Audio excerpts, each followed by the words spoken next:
Alright, hey, we are live from the Brojo for another episode of the Takedown Breakdown. Sick kick! I'm your host, Kien Ibanez, and I'm also here with... Zach! Hey! Man, we have a couple of news stories to go into, but yeah, it's, what have you been up to lately, my man? Like as wrestling-wise? Oh, just in general. Oh, just working. Been enjoying my new SNES Classic that one of our fellow Row Bros got me. Yeah, that's really actually cool. Like, you actually really digging that? That's awesome. Is there any wrestling games or, like, football games on there? No, unfortunately not. There's no sports games? As close to sports as you can get is a little racing game on there, but... Oh, man, okay. But that's about as close as you can get. Alright, that's very understandable. Yeah, I haven't really been doing much either. Just working. Working. Setting up mannequins for dates with each other. Yeah, no, dude, yeah, we'll bring that up, like... And the Row Bros. On the Row Bro podcast, like... Man, my job gets weird during Valentine's Day. It makes for great content. Yeah, making people laugh all the time. It makes me laugh. We got a few news stories. So in the latest This Week in Wrestling article at Sports Illustrated features an interview with Kenny Omega, who discussed the New Day. Omega said that they are three of his favorite wrestlers in the WWE and feels that Big E could be a world champion. When I see Big E, I clearly see someone who could be world champion, said Omega. The guy is on another level. Kofi is one of those guys who is good in all situations and can challenge for all titles. And Xavier is another great athlete who is also talented in the ring and confident on the mic. Omega... Yep, go on. I was going to say, that kind of surprises me because I didn't think Kenny Omega was that big of a fan of New Day. Really? Why is that? I don't know. I just didn't think that. But I'm wrong. Well, I'll say it. He also noted that the New Day being in the same spot in the company for years makes him hesitant about possibly eventually signing with them. The WWE. Right. It's things like that that really make me think twice about what I would be getting into if I eventually do go there, said Omega. Which, this is actually very understandable, where like you see a lot of these athletes being able to go to the WWE and then not really given much to do after they get there. Right. I think one of the big key examples that we're seeing right now was Neville. He's not even there anymore.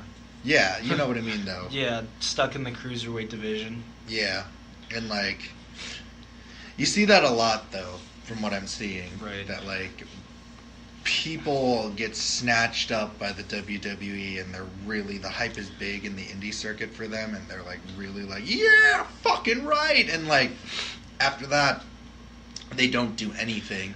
And it's, for me, the way I think of it is the fucking storylines that they tell. Like, they don't have that great of storylines though these days. Like, yeah, it's all just like this. I can't think of any recent examples lately, but like the father-son angle with Kurt Angle. Yeah. Like, it's not really the best storyline because it took someone as over as Jason Jordan in American Alpha, and he is now being booed heavily in every arena. Probably more so than Roman Reigns. Right. And that's another thing though. Like, it's, and that's a homegrown talent too. Yeah. Yeah, that's the thing. And like when I also look at it, it's just kind of like, when we look at like Finn Balor and shit like that, like he was killing it in NXT. I feel like there are bigger plans for Finn now. Do you? I feel like he might start a feud with The Miz over the Intercontinental title leading into WrestleMania. Alright, well that'd be awesome, but like, that's the thing, like, for a while that dude was floundering AF. Well, I am really confused with what they did with him last year. Yeah. Because he came back still red hot. He was put in the Fatal 5-Way for the number one contendership of the Universal title. Mm-hmm. And then he was put into a feud with Elias. And then Bray Wyatt. I mean, I kind of enjoyed that feud. I mean, at least someone did. There were a couple people that were willing to give it a shot. I don't like Bray Wyatt. I think we've had this conversation. We have. We may have talked about it in our Royal Rumble review. We've talked about this a lot, off and on mic. But concerning Kenny Omega going to WWE, I've actually said this before. I don't really want him to go. Well, that's the same thing. Like, someone's like, what if Cody Rhodes comes back? I'm like, I don't want him to, because Cody is fucking killing it on Ring of Honor. Like, and in New Japan. Yeah. I'm like, I am not against this at all. Like, he is killing it. I hated Stardust. I thought Stardust was dumb as shit. At least when he separated from Goldust. No, like, it got fucking ridiculous. Like, Really? even when he was with Goldust, it got ridiculous because, like... I was fine with it with Goldust, because to me it was kind of a throwback to the old Goldust. Not like the weird antics that what Goldust I mean is, would like, yeah, the beginning was cool because, like, they're brothers and they're, like, doing this together. That's fine. But then he's like, I'm from another Nexus and shit like that. Like, that really got me. I got a kick out of it when Goldust was in the promos and he would blow those stars on him. But concerning Kenny Omega going to WWE, it could either turn out one of two ways. He could turn out like AJ Styles and become a big star in the company and be a multi-time champion like AJ is, and get in some good storylines actually aside from this Kevin Owens Sami Zayn one, or he could be a Nakamura who's kind of floundering. I mean, I don't think he's floundering now though. Yeah, but I mean before that. Yeah. Like now that he's won the Rumble and it's almost guaranteed he's going to face AJ at WrestleMania, he's got a storyline set in stone that could take him to that other level, which is coincidentally something that Kenny Omega said. I have always said this, though, when it comes to the Japanese wrestlers, is that, like, as bad as it sounds, their English is fucking shit. Hideo's has gotten better. Yeah, but you know what I mean, like, so... Yeah, I think it would be cooler, like, to have a translator. Like Paul Heyman. Like, maybe not Paul Heyman. Make him a Heyman guy. Maybe not a... Yeah, but not, like, yeah, make him, like, the Japanese hype man, like... I don't know. I feel like if they do this, this would just be another Kai and Tai situation from back in the 90s. All right. Okay. Let me see. Like when it was actually Kai and Tai with Funaki, Taka, who was their manager? I don't remember. Fuck. You and I recently watched fucking Tiger Mask. Tiger Mask. Yeah. All right. Like, it's awesome. It is awesome. Watch it's fucking amazing. Everyone. What I mean is that, like, if you get a manager... You mean like... like her manager. Right. You mean like how Kota Ibushi did at Wrestle Kingdom 11 with... She came down and introduced him to the ring. Yes, and did that kind of shit with him. I think that would work a lot better for the Japanese wrestlers. To have a Japanese American or someone like that who speaks Japanese and also really good English... I can see that working with Shinsuke Nakamura because he's flamboyant. Yeah. Hideo Itami, no. No, and I can understand that, but, like, Hideo Itami's in 205 Live, and, like, unfortunately no one really gives a shit about 205. I mean, I give a shit about 205 Live, but the general consensus of the WWE is... I mean, now I do. Gives a shit about 205 Live. But, like, when you... Yeah, like, Nakamura, I think, would fucking kill it if he had, like, a hype man or woman like that. Like, someone like that. Absolutely. I think that he would fucking kill it. That's kind of what his violin player does, though, when he would play him out to the ring. Yeah, and I'm like, I get that part, but like, that's only for, like, special occasions.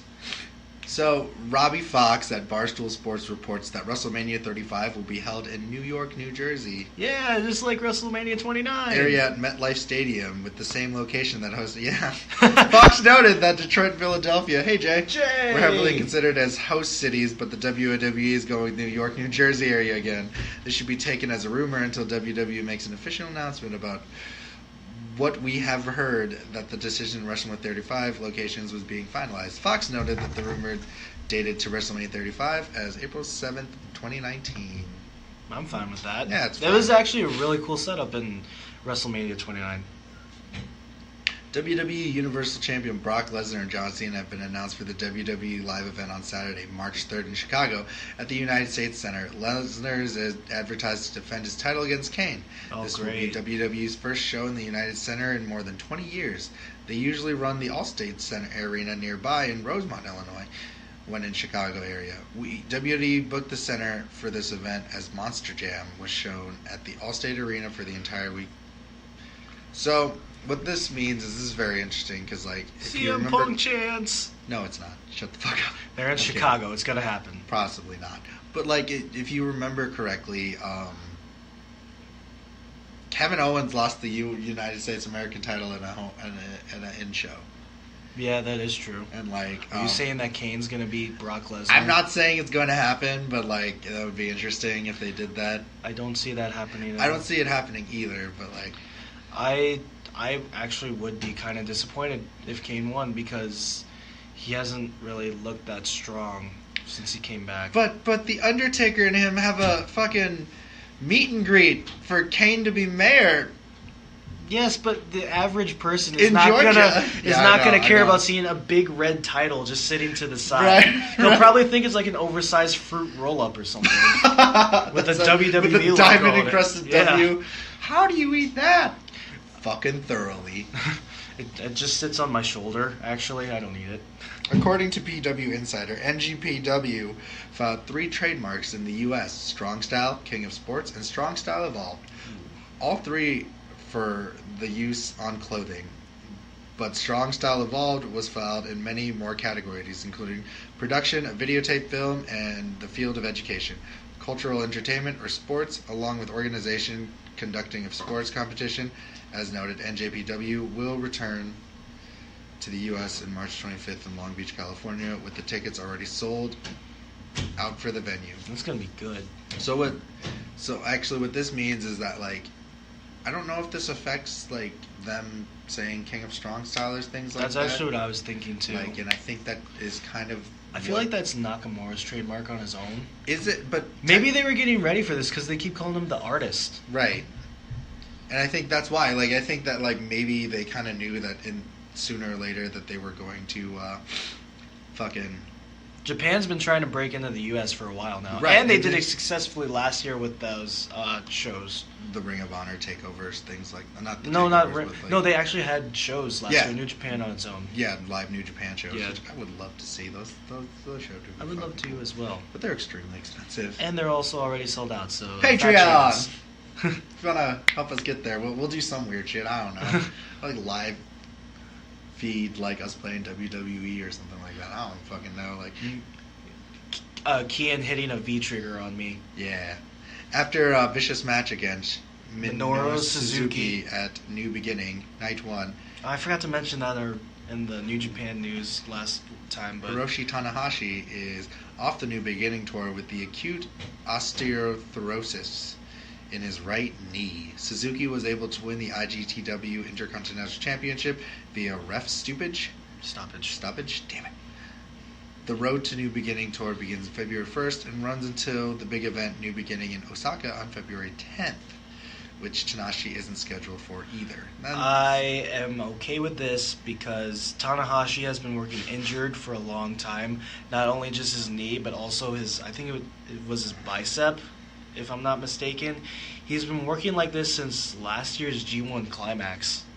Really? Not the leg. The leg came when, I think it was a few events before Jay White came and challenged him for the IWGP Intercontinental title. But he has been working injured for a long time. So, and Suzuki's really good. Mm-hmm. And so I'm fine with Suzuki being IWGP Intercontinental Champion. I'm fine with Tanahashi being off the tour if this means he can get healthy, because Lord knows he needs it. Right. Rapper Designer reportedly skipped the Grammys this past Sunday night to attend the Royal Rumble. The artist is close with Paul Heyman and performed at Heyman's son's bar mitzvah last October. Heyman even introduced Designer before the performance at the PlayStation Theater in New York last May. I fucking knew you'd love this. Do we actually have to talk about Designer right now? Oh my god, I knew you'd fucking dig this. I know you hate Designer so much, and I was like, oh dude, this article's on here. And I'm fucking gonna bring it up. Oh man, I knew it. I actually read about this earlier, that he skipped the Grammys to go to the WWE shows, but I didn't really care much for it. One, because I don't really listen to Designer at all. I know, because like you fucking had this argument with whatever his face is. I will not... Wait, what'd you just say? You had a fucking argument with whatever his face is. About Designer? Yeah. Oh yeah, with one of my other friends about Designer, yeah. No, I will not talk about that. It's basically just a whole ordeal on its own that we're not going to talk about on this Oh, podcast. it's fine. It's just, well, now we will go into WWE Raw results. So Yay. basically, this episode literally just involved us seeing there's 3 people in the Elimination Chamber that we know of. Actually, to me, the big story coming out of it was Asuka versus Sasha Banks, but we will get to that. Yes, but just to give you an idea, it started off with Braun Strowman defeating Kane in the Last Man Standing match. No surprise there. Yeah, Strowman almost killed Kane with that table flip. Mm-hmm. I mean, for this, it's a whatever match to me, man. You kind of knew Braun Strowman was going to be there. No one was, fucking, hurt. Right, But, I know it was all right, but... Then Elias defeats Matt Hardy, which is, again... Woken Matt... Ooh, oh, yes! Delete! Yeah, he got fucking deleted. I know he got hardcore. deleted, It but it was due to Bray Wyatt interference, kind of. His weird graphics popped up. But something that I want to point out is that a lot of people are wondering why... are saying Woken Matt Hardy's already ruined because he's been losing a lot. But you have to remember when Broken Matt Hardy first came out in TNA, he kept losing to Jeff Hardy until the final deletion. So I'm patiently waiting to see how far Woken Matt Hardy will progress throughout this time, because I feel like there's going to be a final deletion, quote unquote, type style match with Bray Wyatt down the road at some point. Man, I forgot that that's an actual thing. The final deletion? Yeah. It's pretty good. You want to watch it? No. If we get 100 likes, Kian's going to watch the final deletion. Fine, I'll watch the final deletion without the likes. And then if we get another 100 likes, he'll watch all the other ones I too. will have a fucking frown on my face, though, watching Matt Hardy. This is what I'll have.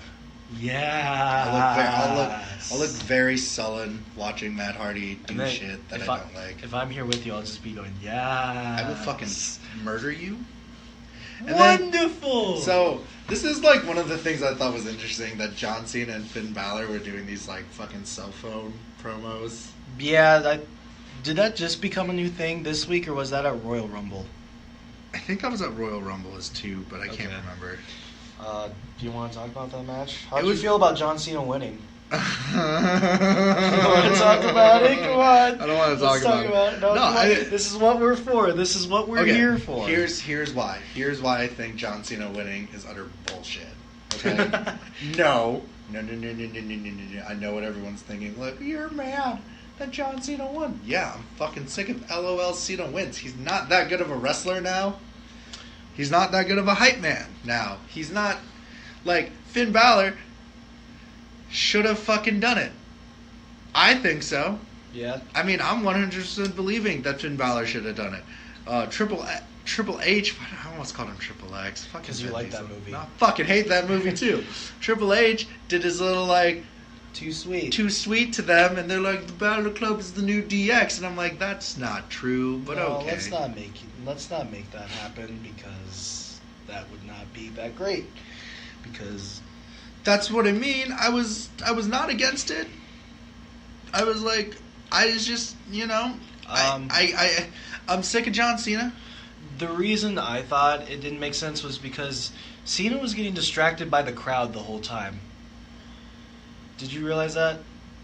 Yeah. Cena was getting distracted the whole time. So I thought maybe that would pay off into a Finn Balor beating John Cena type of thing.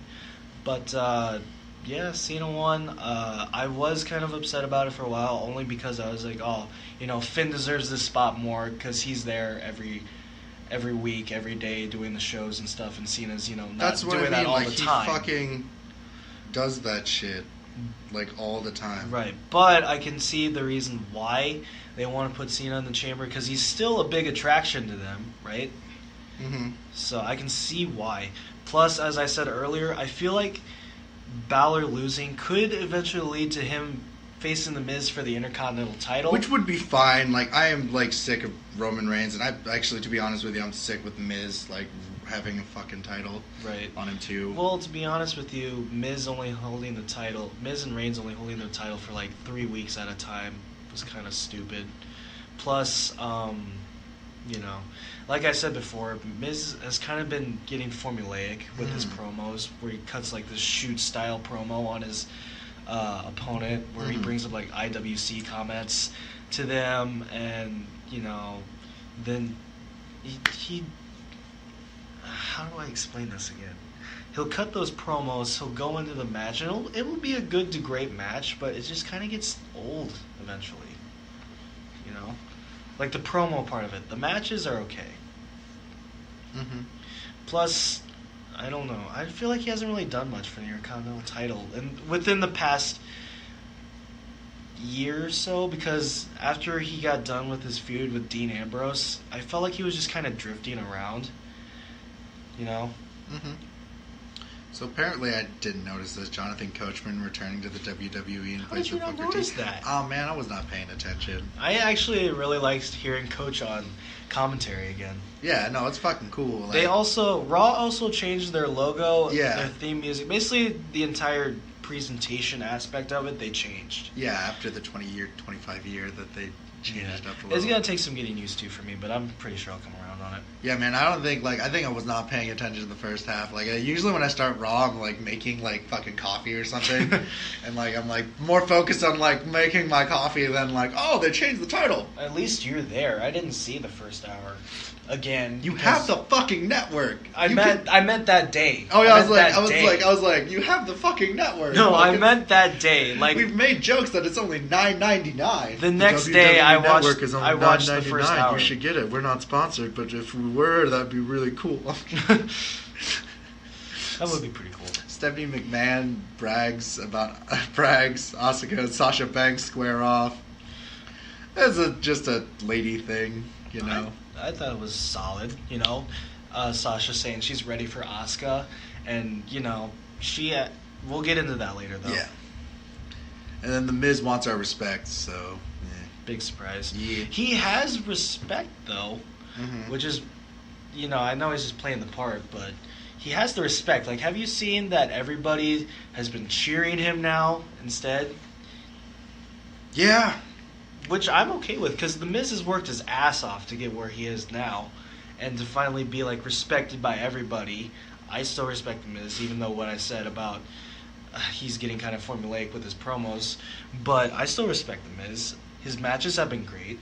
Man, I don't think it's respect though for me. It's just kind of he is personally for me one of the most annoying fucking wrestlers to ever exist. Like when he's wrestling, or just promo wise, Just or the whole package. This whole fucking package, man. I mean, I can understand. I'm not for when he took the fucking no kick from Daniel Bryan. Oh yeah. I get 100% that I give that dude respect because he is the guy who made it from Tough Enough, that reality TV show that the WWE does, and from the real world. 100% fucking dope. 2 thumbs up. You did it. But at the same time, I like my wrestlers who chew up scenery. Don't get me wrong. I love Ric Flair. I love Macho Man Randy Savage. I love Hulk Hogan. But this to me is just obnoxious, and I fucking hate I hate any kind of person who does the Hollywood stunt. I think that stunt's fucking dumb. With the exception of Hollywood Rock, that was great. Alright, here's my thing about Hollywood Rock. No, don't tell me you dislike that. Hollywood Rock is we're talking about when Rock came back 2015 and 2003. Oh. That's the Rock I'm talking about. Oh, yeah. When he first came back after recording, after doing the Scorpion King and shit like that. Yeah, or Walking Tall, whichever one I think it it was the Scorpion King. Yeah, it may have been Walking Tall. But that was entertaining as hell. You can't tell me 2003 Hollywood Rock. Yeah, 2003 Hollywood Rock was fun. I thought you meant when The Rock came back to fight John Cena. Oh, no. Because in my personal opinion, that John Cena feud ended up being bullshit 4 years later because John Cena is doing the same thing The Rock is doing. That's an argument I've made too about some stuff with John Cena, but go on. That's my thing. I thought you were talking about that when I'm no, 2003 I liked it. Hollywood Rock. I was gonna say I liked that feud with John Cena because it made sense. At that and now time. when you rewatch it, you're man, John Cena's a fucking hypocrite. That's what Roman Reigns pointed out. And that's what it was. Like, that's what that was last year. But the thing is, he's so hated by everybody in the WWE universe that they didn't care. That's the opposite. Like, everyone still loves The Rock. No, like, he's in shit movies, dude. But, like, everyone still loves The Rock. Each to their own on Jumanji. I'm not getting into this on this podcast. We will maybe after we're done talking about Tiger Woods. It's like how I don't want to talk about the designer situation. Yeah, no, it's fine. Like, no, because that one was on the news, and like I knew that was like. I mean, funny. I can if you want. No, me to. I really didn't care. I just knew that was on the news. Really, and, like, it's just like I just don't like how designer kind of bit off Future. That's the reason why I don't really like designer. No, that's understand. No, that's fine. Like, guys don't really like. I just put that as a joke story, and you're really getting into why you don't like designer. You really got a kick out of me just walking. Yeah, I did. I really did because I said designer, and you just were like done. It's cool that he's friends with Paul Heyman. Yeah, man, I think that's like Walle's friends with Paul Heyman too. Man, I think that shit is cool. That's awesome. Like, Paul Heyman's a cool dude. It seems like. Yeah, apparently, like I didn't know his like son was Jewish. Paul Heyman's Jewish. I didn't know that either. Really? No. The more you learn. Effects. Yeah. What were we talking about? We were talking about the Rock and John Cena. Yeah, and we were talking about The Rock and John Cena, but like to go on to other Hollywood shit, Roman Reigns and the Miz fight, and man, it was Miz won from shady bullshit again. So I wonder if we'll see this at Elimination Chamber again. I'm assuming we will. Like.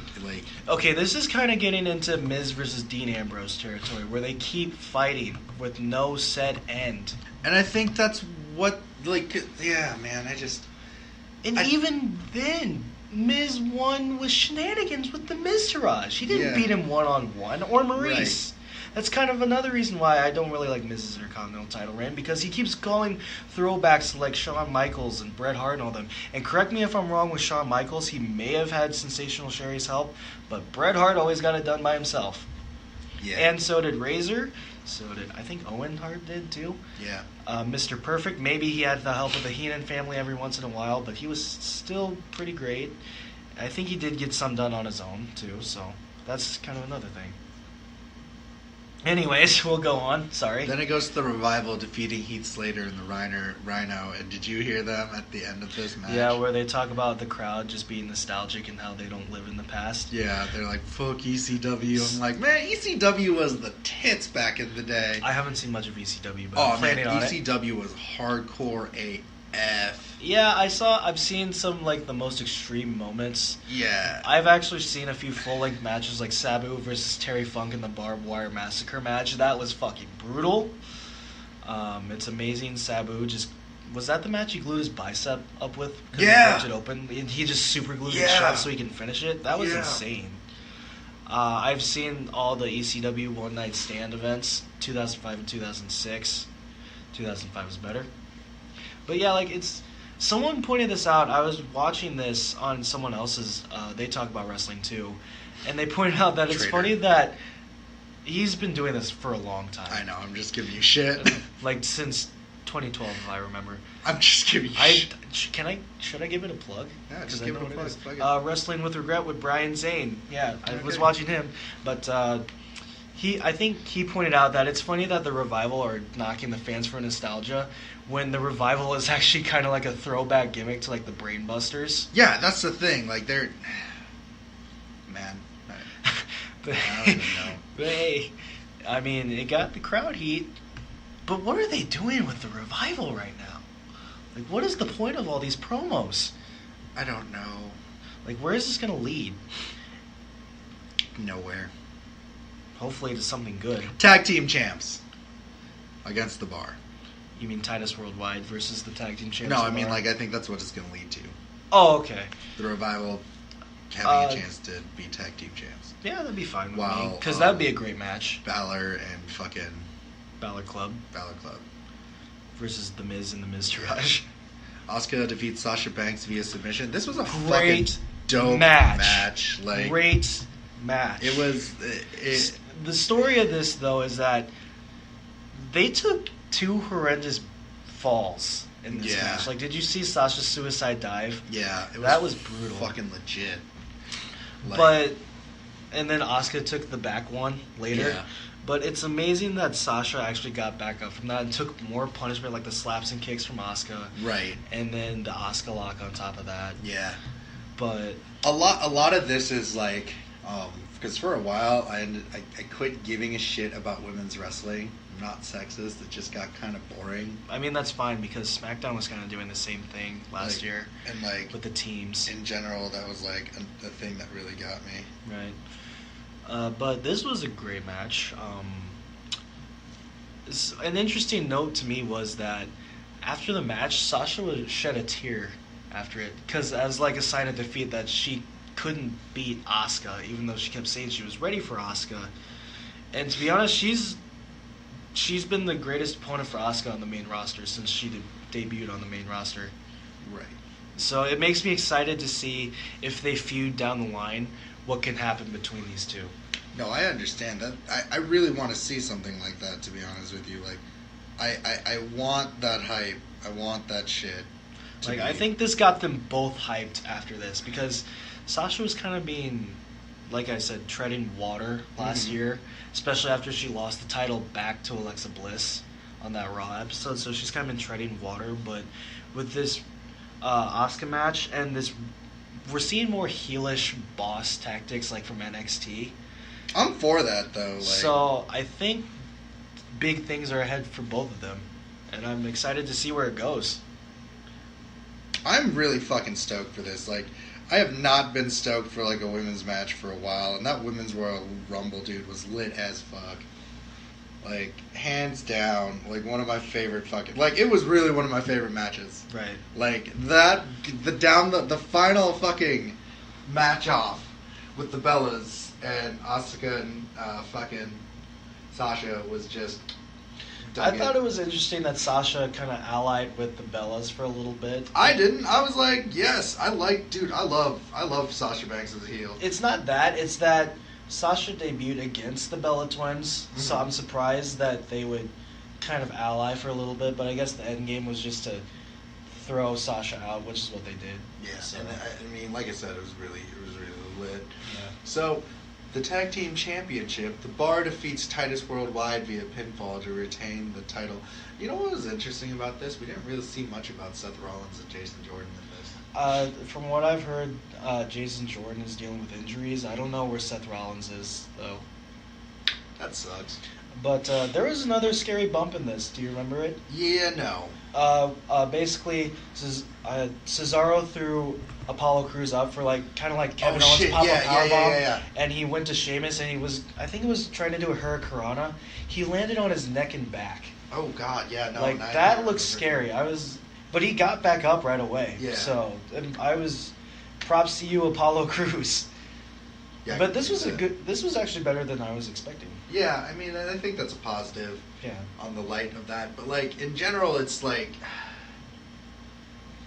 this. I like this. I've always loved tag teams, though. They're my favorite thing to watch, and I don't know why. Maybe it's because I love team chemistry, the Rock and Sock.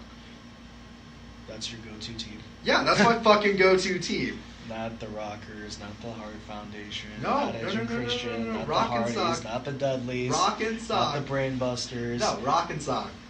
All right, fine. That's what fine. you don't I'm just giving you shit. That's fine. I'm just giving you shit. I'm just giving you shit. I'm gonna defend. I'm gonna sorry, tangent on defending.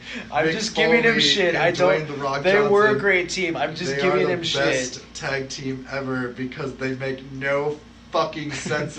They don't make any fucking sense at all to be together. The Nation of Domination, I'll give. They were barely a tag team.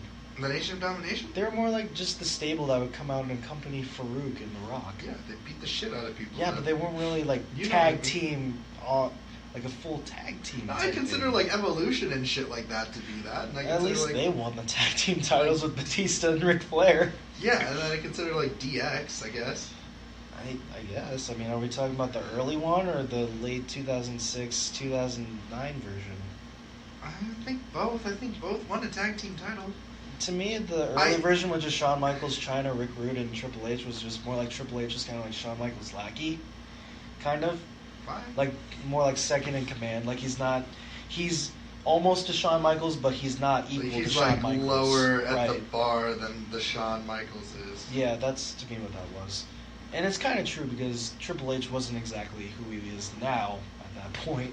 He was still Hunter Hearst Helmsley. Yeah. But yeah, No. like I get you, like the Rock and Sock connection. It was a pretty good team. I fucking loved it. Like, this is like, but like this match was okay. It wasn't like a match that I was like, oh my god, I need this in my life. Well, yeah, but you know, it was better than what I expected. I kind of expected it to be a squash, in all honesty. It wasn't though. Yeah, I know. That's why I said it was always- better than I expected. Like that's what I mean. Like there was like a lot of interesting things that went in it. It was Sorry, good. I'm reading an article right now about That's it. fine. It was good to see a competitive match between the Yeah. two.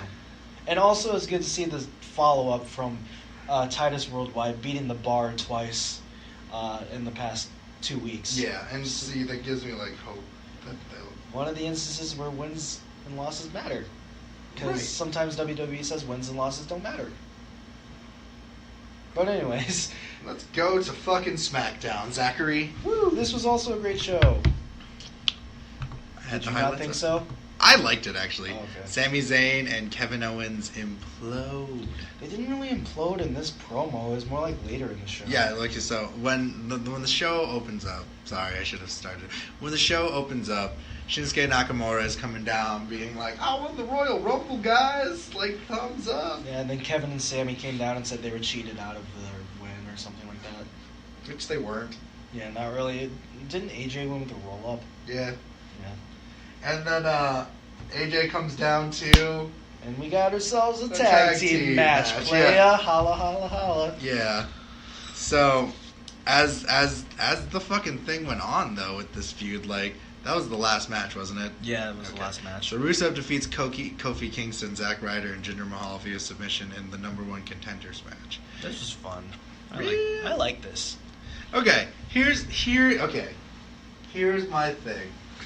You don't like fatal 4-way matches? I do don't you? mind fatal 4-way matches. I'm gonna explain the Rusev and the American title beef I have.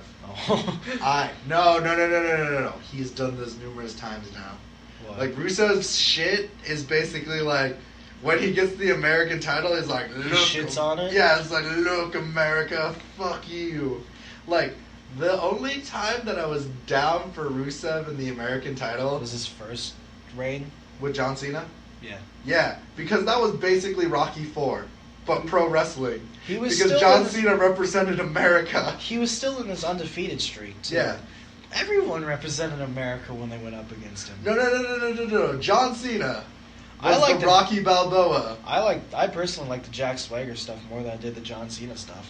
against Ivan. No, but that was the hype. For me, the hype was the fact, like, there is 2 times in this recent time I've liked John Cena. And it's when he was beefing with Rusev and when he was beefing with Bray Wyatt, because I fucking hate Bray Wyatt more than I hate Wow, John I didn't Cena. like either of those feuds. I love them. I liked the beginning of the Bray Wyatt John Cena feud until Extreme Rules when Bray Wyatt won in the weirdest of ways to win a cage match. But I digress. I was really fucking stoked when the Bludgeon Brothers came in and fought the Jobbers. You mean when they ran into the Usos before that too? Yeah. Yeah, because it's been known that the Bludgeon Brothers and the Usos had 2 great matches back in 2014, was it? Was it 2014? Yeah, it was 2014 because in 2015 they were still single stars. Yeah. But yeah, they made quick work of those jobbers. Yeah. Unfortunately, there wasn't a screaming one like I was hoping like the last Dude, time. that was fucking dope, though, dude. I love those two. Like, those The two. Bludgeon Brothers? Yeah. Yeah, I love them too. Yeah, because it's, like... They're the over... good. They're the good part of of the Wyatt family. I did not like... That's fine. That's fine. I'm just saying. I'm going to say this. The Bludgeon Brothers are overdue for a tag team title run. Oh, for God's sakes, They yeah. are way overdue for a tag team title run. Like, I'm really glad that they're not in the shadow of that fucking backwoods Undertaker. We'll get to that in a Yeah. bit. But Book it, Vince. Usos versus Bludgeon Brothers, WrestleMania. Show stealer. Bam. That'd be dope as shit, like hardcore. Like make it like a no rules or something like The that. Usos have been putting on great matches. Yeah. All year. Like, just make it like a no Even rules. last year. Yeah, just make it like no rules. Extreme Rules. Extreme rules. And first of all, I love that they're heels now. The Bludgeon Brothers or the No, Usos? Usos still seem like tweeners to me. No, they're heels. Because they're heel AF. Like, I mean, if when they're you still face gonna the New face Day- American Alpha American Beta, sorry. American Beta was clearly the heels in that situation. Were they really? Yeah, American Beta was the heels. Really? Wow, Yes. I didn't think about it like that. Because they attacked, if you remember the feud when it began, they kept attacking, I don't remember which Uso it was, they kept attacking his leg. Yeah, okay, no, And they you're kept right. trying to injure his leg. And then they kept attacking them from behind after that one shady referee decision. Right. So, to me, American Beta was the heels. I Carmella- gotta stop saying American Beta, by the way. I feel like a dick when I say that, because They're not listening to you. you never know who listens to this. I'll just tag Shelton Benjamin and everything. No, because I actually like them. I actually like Chad Gable and Shelton Benjamin. And they're gonna be like, man, this Zach Paulson guy's a fucking dick. To be honest, they probably wouldn't give a shit, because I'm pretty sure a lot of people, when they first got together, were making these jokes too. American Beta. Like, I call them American Beta. Someone else calls them, I'm going to plug it again, Brian Zane from Wrestling With Regret calls them Benjables. I like that one. That was good. Carmella botches the cash-in attempt, and That was, and it just makes me wonder when they're going to have Carmella cash in. yeah. They should probably do it soon. Are they going to do the Seth Rollins thing and have her cash in at WrestleMania? Fucking awesome. would that Imagine if How fucking amazing that would be pretty cool. would that be? Like, I hate Carmella, but how fucking amazing. I'm alright with Carmella. I like her character work. She's the queen. She's the princess of Staten Island. Ain't nothing wrong with that. The most white trash part of New York besides Jersey. Again, I'm still okay with her I know. character. Baron Corbin defeats Ty Dillinger, and they had like this weird like backstage put together, which I was really excited about. I love Ty Dillinger. I like Ty Dillinger. 10. 10 out of 10. Like, but I also like Corbin. I like for the longest Same. time. Like, I like them both. man, if you could hear the past recordings I had with Jesse and Luis on this, I was like, man, I hate Baron Corbin. Really? Yeah. How long ago was that? Like, Last year? Last year. Like, Fucking hate Before Baron he won the Corbin. Money in the Bank or after? During, like, I think it was just Oh, a whining okay. douche during the Money in the Bank. And then when he tried to cash in and failed. I think the only reason why fans were excited when Baron Corbin was cashing in was because they wanted the belt off of Jinder Mahal. Yeah. And then he disappeared for a bit Yeah, that's true. and came back. Well, you know what I I don't mean. think he disappeared. He, like, was really in the back parts of the Smackdown shit. Oh yeah, that is true. And then he came back, and I'm like, For all the right. US title. I was like, all right, yeah. Fucking Baron Corbin. You gotta What's admit, up? his theme song's pretty good. I actually I do. worked out to that yesterday. I actually really like that theme song, yeah. Chad Gable and Shelton Benjamin defeat Breezango. Oh, fucking these people. You don't like Brazongo? No! You didn't like Fashion Files? I like Fashion Files. Fucking hate their tag team. Why? They're a useless tag team. How? They're not good. They're kind of like the. What do you mean they're not good? They're not good. Fandango's a pretty good wrestler. Tyler Breeze was one of the most over wrestlers in NXT. With his matches against Sami Zayn, Neville, Tyson Kidd, he got to face Jushin Thunder Liger even. Out of all the people to give the spot to, they gave it to Tyler Breeze. And they had one hell of an opening match at the first TakeOver Brooklyn. Man, I just love that name, Jushin Thunder Liger. That's a fucking dope ass name. And then the main event tag team match with AJ Styles and Nakamura versus Cammy, as AJ Styles calls them. Still wish he'd stop, but the big story on that was Sami Zayn and Kevin Owens were starting to implode during that. Like, they got into arguments, and they When were... Sami Zayn left, he's like, fuck it. Yeah.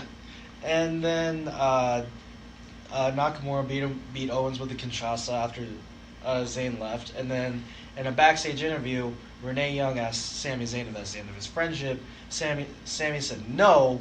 He's he just wants it to be his time because Kevin's gotten all the opportunities and he's just been known as Kevin Owens' best friend. Sammy wants his opportunity. It's like he's trying to stay fresh for the match so he can get this match. And personally, I'd be excited to see Sami Zayn versus AJ Styles one-on-one. Right. You don't want to see it, do you? Not really. What? I want Sami Zayn and Kevin Owens to win the fucking WWE Tag Team title. Before or after the Bludgeon Brothers? Before.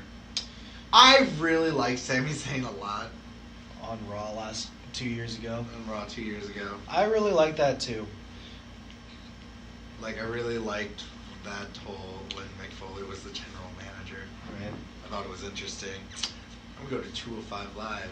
Ooh, big news, guys. Introduce the new general manager of 205 Live. Drake Maverick, formerly known as Rockstar Spud. For those of you that didn't watch 205 Live, and let's be honest, most of you didn't, or all of you. And Maverick made that point, and just kind of made me sad that, like, he's like, you know what, we're going to have a tournament. He really hammered that home, didn't he? Yeah, he kept he did. saying it in like every segment. He kept saying it in every segment, and he kept hyping people up for said segment. I was fine with that. I like seeing his... it seems like he's really passionate about his character work right now, so I'm all for it. Like, it even made me really excited for the tournament. Not that I wouldn't have been in the first place, but... Yeah. Big no, news. I 100% understand. Like, I get that. Like, I just remember watching those segments. I was like, yeah, I'm getting pumped up for these matches too now. Thanks, right? Drake. Like, that really got me going. Like, on the real. Like, that sounds like fucked up or whatever. But like, that really did get me going. I was like, it's like this GM really believes in this tournament so much that he's willing to hype up his own superstars. dude, he was hyping up everybody. Yeah, and that promo with TJP was pretty good too, where he was just like, "Are you gonna be the one who won the Cruiserweight Classic, or this whiny little baby that we've been seeing recently?"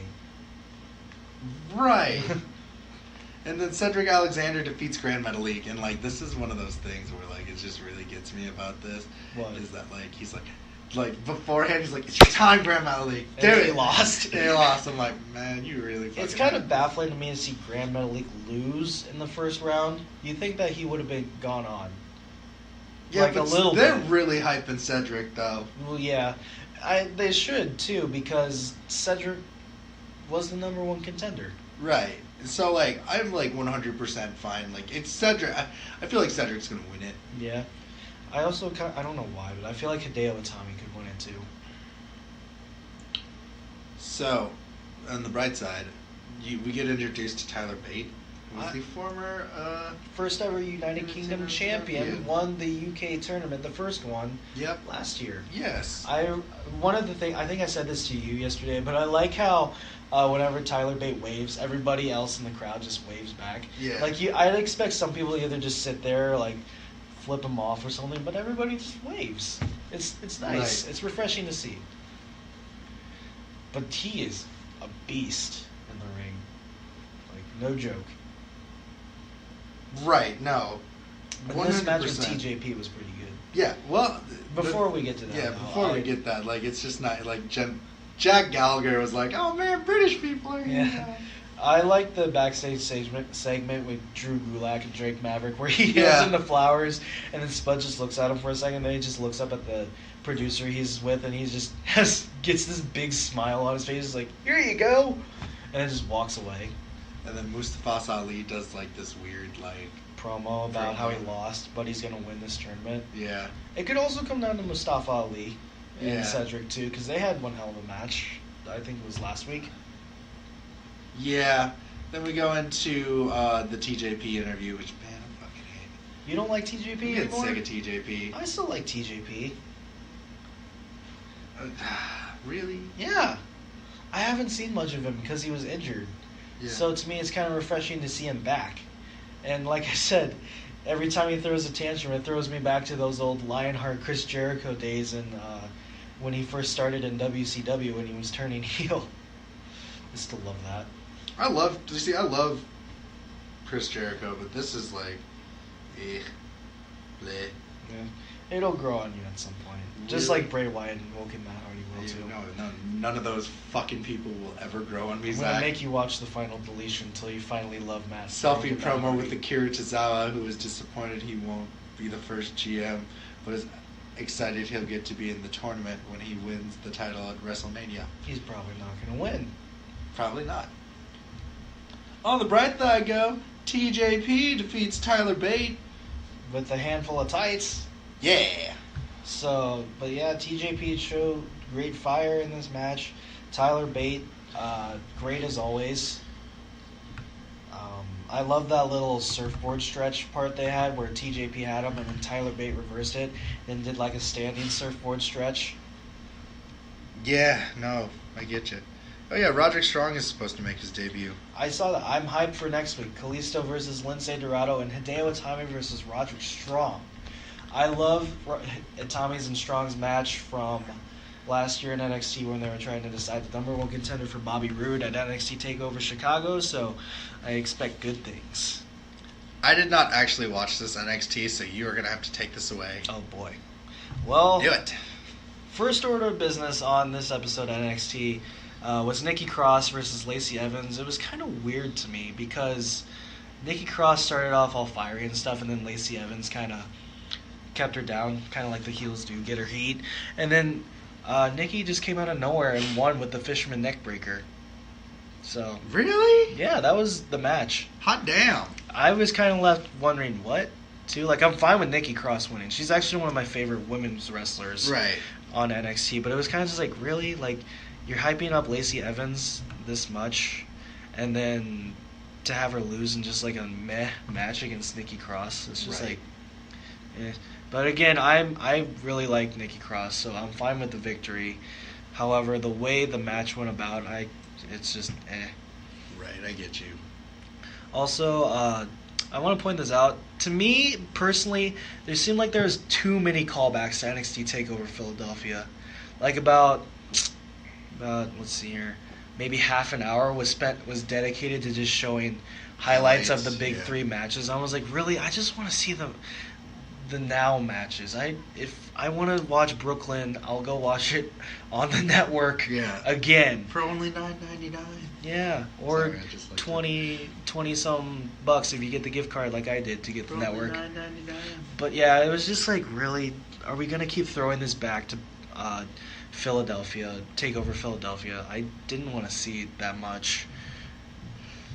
But let's see, what was next? Besides another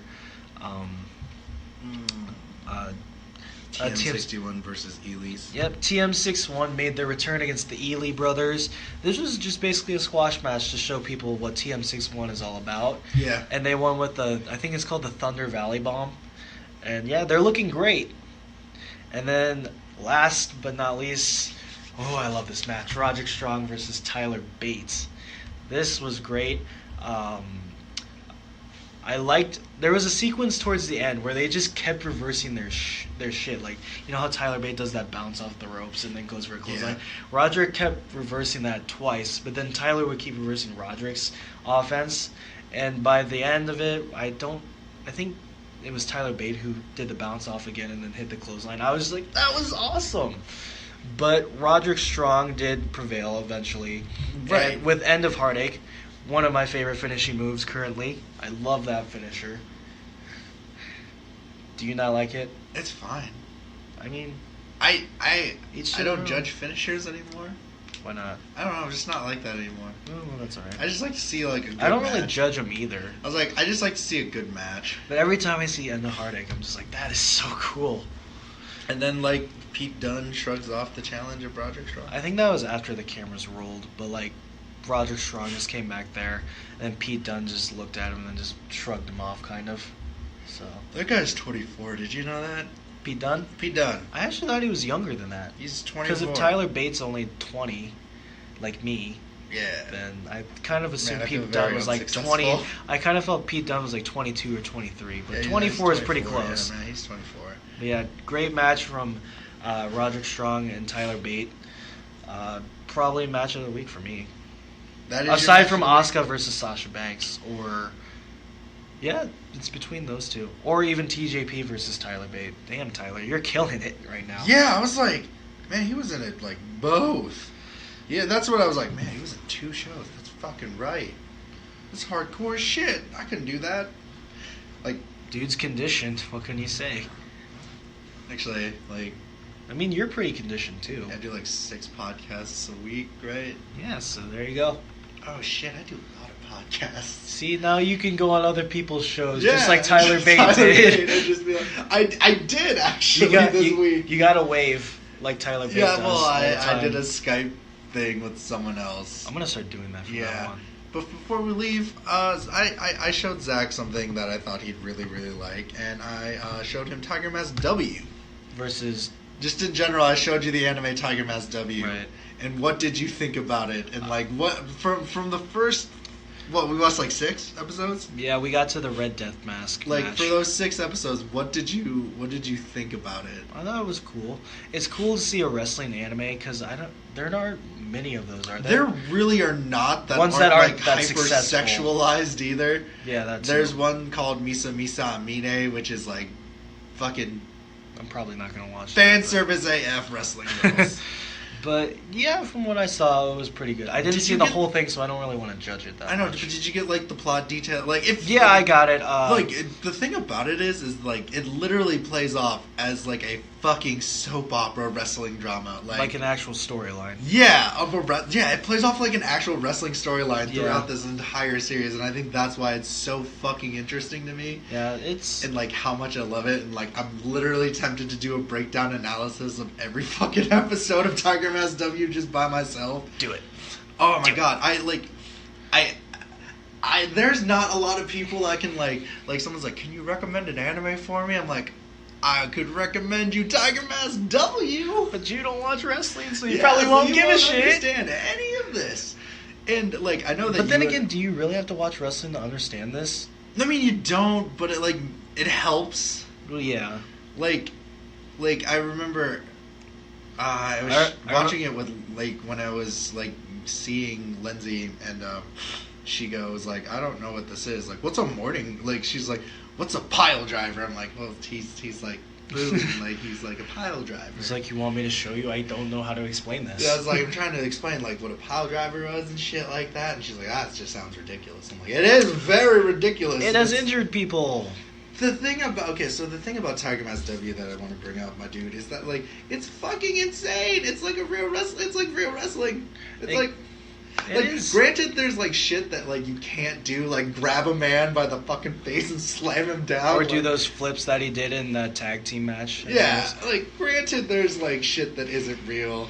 And, like, later things we'll get on to, like, his finisher move is, like, highly illegal in, like, other places. Like, I like the integration of the NJPW. I like how they used the Young Boys and the... Yeah. That was pretty cool to me, because I just recently learned about the Young Lion system that they have in New Japan, because I just watched a video on it because I was curious about how they go about that, because I realized the Young Boys standing around the ring for New Japan, so I just kind of want to get into it. So to me, it was pretty cool to see the Young Boys in there, especially seeing how some Young Boys have ascended so far. Yeah, and I think that's super cool. But yeah, I like Tiger Mask. We also did watch the Wrestle Kingdom 11 match with Tiger Mask W versus Tiger the Dark. Oh, yeah, that match was so lit to me too, because it was Kota Ibushi as Tiger. Spoiler alert, if you guys didn't know, Kota Ibushi was Tiger Mask during Wrestle Kingdom in the Tokyo Dome last. Who was Tiger the Dark again? Was it ACH? Yeah, it was ACH, and it was fucking dope. Like they like, okay, so. I'm just gonna fucking, because I love Tiger Mask so much, I'm gonna fucking gush the fuck out about this match. And like, you love Kota Ibushi. I love Kota Ibushi a lot, but like, this is me gushing about just Tiger Mask being a real life thing, because like, it makes sense, but like, it doesn't. Like, the American commentators, fucking ridiculous. They're like saying the storyline of the anime. And then it's just like...